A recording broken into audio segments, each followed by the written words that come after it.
Well, hello everybody, this is François, and today we are gonna answer the most asked question, and it is how big can you build in Starship EVO? So I just bring that ship that is obviously a Yamato from the anime, not the real one, but it's absolutely fantastic. It's not the biggest ship.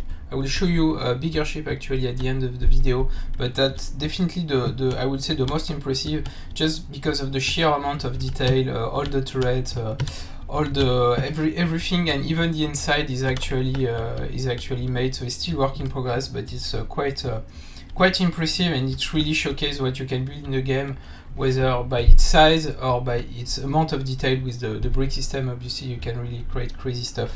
So now I really want to show you a bit more about the technology and how I render stuff in the game, because I think that's quite interesting. So first, why is it hard to render a lot of things on screen? So I will show you why with a few debug options, and the first one is overdraw. So the big problem with a large ship is that you will render a lot of geometry on top of one another. So for example, this ship, especially when viewed like that, with all the interior, so there is dozens and dozens of rooms inside, it means that there is a lot of surface that are drawn and that are not displayed into the game, and that's really a bad thing, because you are doing job for nothing basically.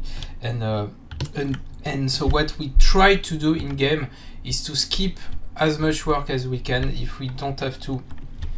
Alright, so let's go back to the normal view. And so the way I'm doing this is with a technique that is called occlusion culling. And so to show you that, I will just freeze occlusion culling for one moment. So that means that right now, so I just froze it, but if I start to move, as you can see, there is a lot of things that are missing. So this were the brick that were not visible while I was just standing over here, right? So that was roughly my view. So I just submit to the GPU the minimum amount of job possible. So that's pretty powerful as a technique. And what you have to understand is that all that job is done on the GPU, so not on the CPU. So it's quite important. So it will be much faster to process. So I'm using compute shader. I'm using a lot of very cool stuff.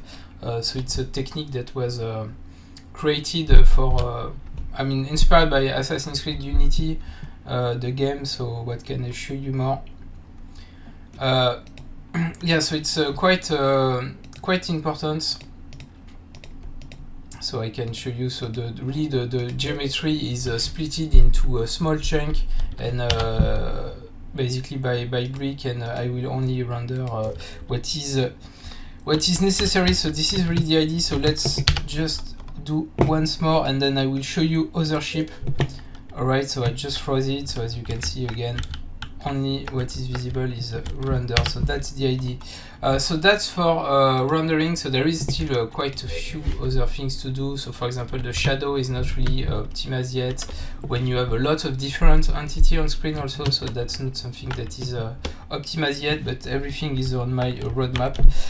One other important thing when you will want to work on very large ship is a collision. So for now, collision, so I've done again a lot of work. So collision is maybe the hardest things to solve for that kind of game, and the way I'm doing that is that I will reduce basically what is a tri-dimensional problem into a two-dimensional one. And it's really important, because for example, if you take a large ship, for example a 100-meter ship, and you jump to a 200-meter, if it's a three-dimensional problem, it means that it will be 8 times more costly to compute. So it's really important to reduce that problem to a surface problem.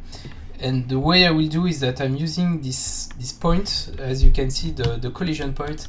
It's a system that is working surprisingly well.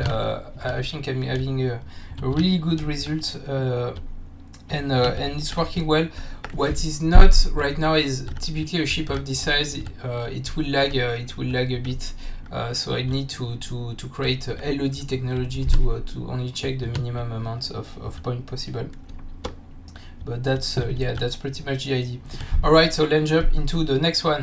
Alright guys, so another ship. So that one is 550 meter ish, and the Yamato was a bit more than 300, so that's the idea. So it's really quite massive. Honestly, it will take you a lot of time to complete a ship of that size, but the game, the game is able to handle it with a few caveats, like I just told you, with the shadow and obviously the collision for now. Alright, so I'm continuing my review of basically the blueprint people have been sending me, and this one is pretty massive, so it should be more than 500, almost 600 meter long, and I really like the idea because it's a ship that is basically sliced in the middle, and yeah, it's really impressive. Again, a lot of detail around, as you can see. Alright, so I will give you a nice view.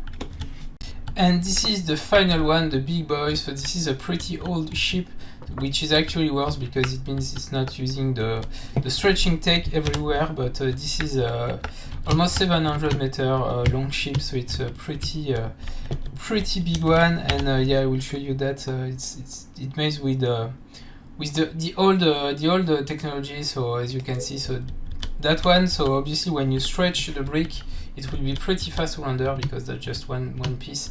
But with the old one, you have a lots of block basically like that. So yeah, so that's the idea. But yeah, good luck, good luck to finish that ship basically. So that's the idea, guys. I hope you like that, and it answered the question on how big can you build inside the game. So for creative, I think you'll mostly find. If you want to play some gameplay with it, you will have to wait for a few optimization. But that's the idea, guys. So thank you, and see you in the next one.